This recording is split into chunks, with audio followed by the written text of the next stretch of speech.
past 3 decades, crime, in particular violent crime, has decreased both in the United States and internationally, with 2017 having the second lowest crime rate since 1990. Despite this, the United States' prison population continues to balloon. The beacon of the free world imprisons roughly 2.3 million people, arresting its citizens at a higher rate than anywhere else. Often originate from extremely violent areas, far removed from the decline in crime which characterizes most of the country. These neighborhoods are typically dominated by both poverty and the presence of competing criminal gangs within the community.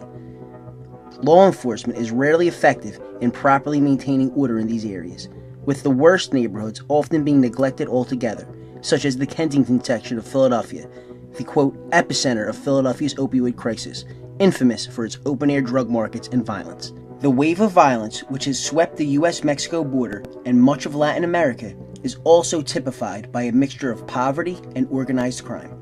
From 2007 to 2014, 164,000 Mexicans lost their lives in that country's brutal and ongoing drug war. Thousands of Central Americans have sought asylum in the U.S., fleeing the violence and coercion brought upon them by narco gangs which dominate the region. To combat this, the United States spends more than $50 billion a year, having allocated over $1 trillion to fight the war on drugs since its inception. Despite the tremendous investment the U.S. has made in combating drug gangs around the world, there is one legal tool which has never been utilized by the government, yet has been historically proven an effective measure to combat this sort of violent crime. If adopted, this stratagem would effectively hamstring the most dangerous and violent criminal organizations in the world, provide increased security to areas ravaged by violence and crime, drastically reduce the prison population, and cripple what is estimated to be a $400 billion a year illicit industry. The action in reference is a full and complete end to drug prohibition. What may seem counterintuitive is actually the most effective measure to counteract the human suffering which illicit drugs cause. The economic engine driving nearly every violent criminal organization in the world is predicated on U.S. drug policy. No other legislation or law enforcement measure would be as much of a detriment to international criminality than drug legalization would be.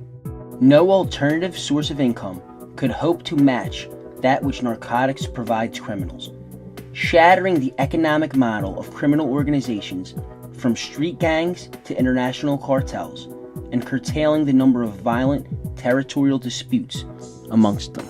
The subject of drug policy must be discussed soberly, in an environment removed from the moral panic and grandstanding which tend to dominate criminal justice reform.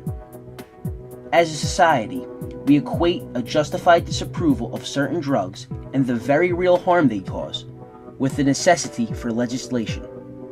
Regardless of approval or legislation, the narcotics industry will continue to some degree or another.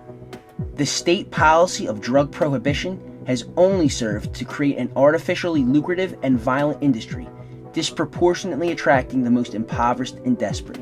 A legal drug market would box out the violent criminal element while also producing a much safer and reliably consistent product, reducing the risk of overdose. Our policy of prohibition effectively forces the most vulnerable members of society to traverse a dangerous landscape in which they are often subjected to violence, exploitation, and police harassment. With no regulatory system or mechanism for recourse, drug addicts have become American Harrigan, an untouchable caste, neglected the institutional protections of mainstream society. The legalization of drugs is not equivalent to a society endorsing the use of them.